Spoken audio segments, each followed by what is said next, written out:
out in the water. Ellie Turner, Macy, Callaghan, and Shino Matsuda. Three-person heat. Winner moves on to round number 3. Second and third head-to-head matchups for eliminations in round number 2. So a lot on the line here. Campaign open. First wave of the tournament for the current junior women's champ. As we take a live look at Shino Matsuda representing Japan, and Callaghan right behind her on the backhand. Nice snap off the top there. Great flow through the final maneuver.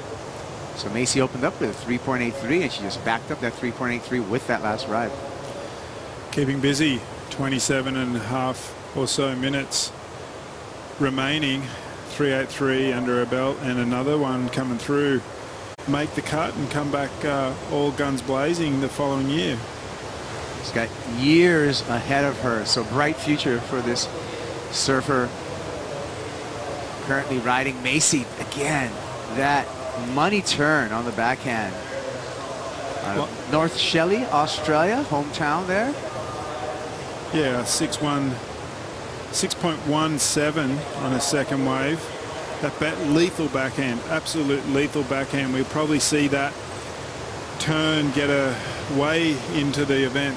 If not, you know, get the event win for her again. It's just, she's so good at timing it. Like you look at this wave, a little bit of flatness there, but she comes around with effortless, and that part of the wave super steep and hollow and difficult to ride, but she's just so good at timing and getting it vertical and bringing it down at the right time to complete the ride. Definitely, and making it hard for her opponents already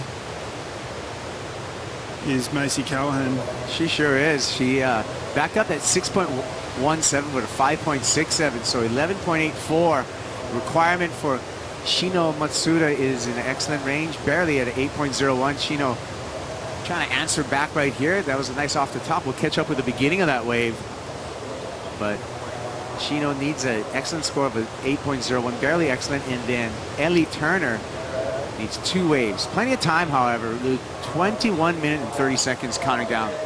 What's your take on Macy Callaghan? I mean, I want to have your analysis of where you think she's going. We'll get back to that as we take a live look at Ellie Turner on her best wave so far. So gets a couple of turns in there. But back to Macy. What's your analysis of her chances to make the championship tour, and when do you think it's going to happen? I got to watch her at lower trestles.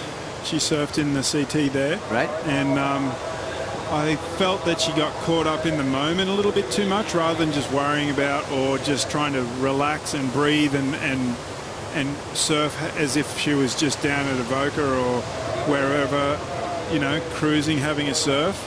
That's when Macy does her best surfing, and just maybe in awe of the surfers she was against.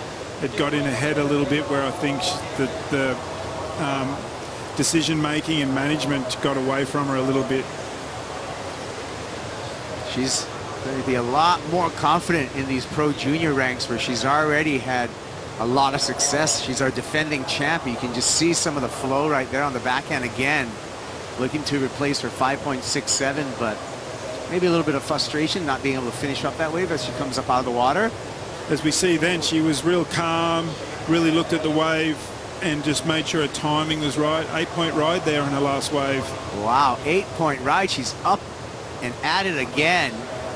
One hook right there, but those multiple maneuvers on the previous wave just vaulted her into a commanding lead. Now Shino Matsuda needs a 9-point ride. Ellie Turner in a fairly large combo, needing a 14.17 on 2 waves. So Callaghan already showing some domination. Here's a replay. Yeah, just waiting for it there. The wave, unfortunately, only offering 1 turn, but you know, it's going to be not a bad score anyway. But you know, just the way she approached that 8-point ride, if she could keep that calmness and 2 little waves there. Little left for Shino Matsuda.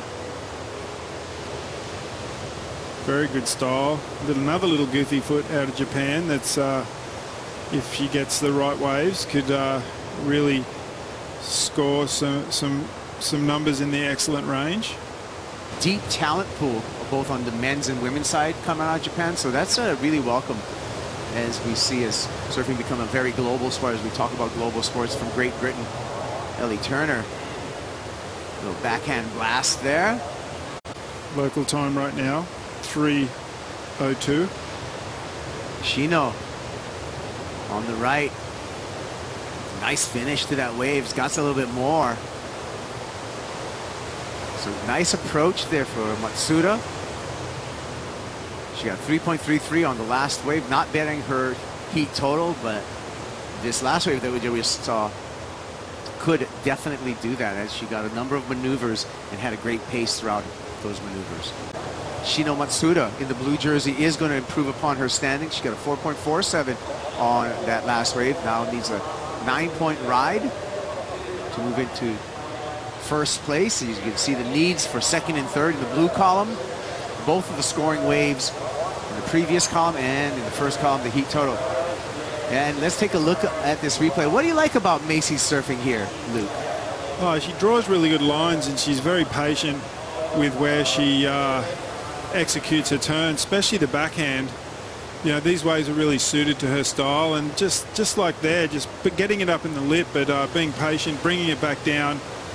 And you know, this is what we saw her do last year to take out the title, and she's just adding where she left off and getting back into it. Look, she's ridden 5 waves, and she's already got a 6.17 and an 8-point ride.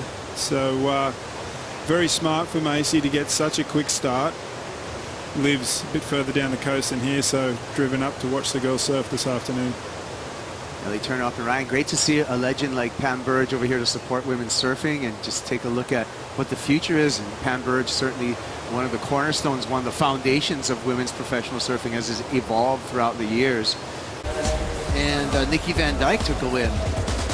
Our commissioner, Jessie Miley Dyer, on the World Surf League, taking out a win in 2005. So quite a list there. And Macy Callaghan would love nothing better to have her name twice on that list. Absolutely, and if she can keep the consistency of the performance she's putting here in round 1, she's going to come pretty close. So already some great scores on the board. And here's another one. Bigger wave, gets up there on the white water, comes around the section, super hollow, manages to hold the nose out there. Would have been easy for her to grab that nose and pearl, but timing is timing it to perfection is Macy on that last wave. Likely to improve upon her heat total, and she does. That last wave checks in with 6.6. She adds that to the 8-point ride, 14.6 out of a possible 20. So healthy heat to start off her campaign for 2017 World Championship. And yeah, just going to town with it, and there's probably a fair bit left in the tank. Ellie Turner trying to get some more kind of meaningful scores on the board. Macy up and riding, looking left again. She kicks out, no opportunity there. Oh, I'll leave it totally up to Mick Kane now. He's the man, and he's doing all the coaching. She's outgrown me. It's very hard to have a father-daughter relationship once it gets pretty serious in sport. So very happy to leave it with Mick Kane now, and he's doing a fantastic job with her. So that's where we're at with that, yeah. All right, well, she's up and riding now. A couple of good turns, 3 good backhand rios there. It seems to be getting the job done well and truly this afternoon. And you know what? He's got a reason to be happy, Luke, because Macy just checked in. Last wave, a 9.5. So 9.5, an 8-point ride in Macy's score. Let's take another look at this 9.5. Nice open face, getting up into the lip, coming around, slashing out of the top again and getting a 3rd turn in. And that is the best heat combination score of the day, men or women. Right here, Macy just timing these little left-handers to absolute perfection. The nose gets nearly caught there, gets it up there one more time, vertical, but she's just leaving off exactly where she was in 2016 for the world title. Incredible tempo on that wave. There you can see all the scores. We threw away that 9.7. That was the high. A 9.5 was one of the lows. We averaged in the other three, 9.5. That's easy math. Near perfect 9.5. Heat total 17.5 out of a possible 20. Just a dominating opening performance by Macy Callaghan. And that leaves both Shino Matsuda and Ellie Turner, Shino surfing right now, both needing 2 waves with under 5 minutes remaining if they want to steal this one off of Macy Callaghan. 3 minutes and 45 seconds. Highly unlikely that that's going to happen. Let's take a look at our heat recap, Luke Egan. Here we go, Macy focusing on the lefts and the backhand as she did to take the title last year. Quick little start there. Really finding a lot of green open face. Beautiful top turn, coming around and getting it up there one more time. 8 point for that one. And then here we go, the Japanese competitor, Shino, just getting a nice off the top there. And here we go, the 9.5, fading back, getting in the lip. This is the money turn right here, coming out of the top, getting another vertical one done. Judges deeming there's not much more you can do out there in the conditions today. 9.5. Wonderful surfing. 3 minutes remaining, and Shino, no opportunity there. That thing just closes out. So far in competition has been by Macy Callaghan. So an 8 and a 9.5. She's really showing early indications of maybe repeating that World Championship title. Shino Matsuda is going to have to surf through here. Does a good job of staying on her feet and through that closeout re-entry as we come down to 35 seconds on the countdown. All right, Luke, down to 10 seconds, and it's just a formality right now. We're going to count it down, and we know that Macy Callaghan's on to round number 3. Shino Matsuda, Ellie Turner, we'll see them in round number 2 when we get back into competition for the women. We still have more heats coming up in this round number 1.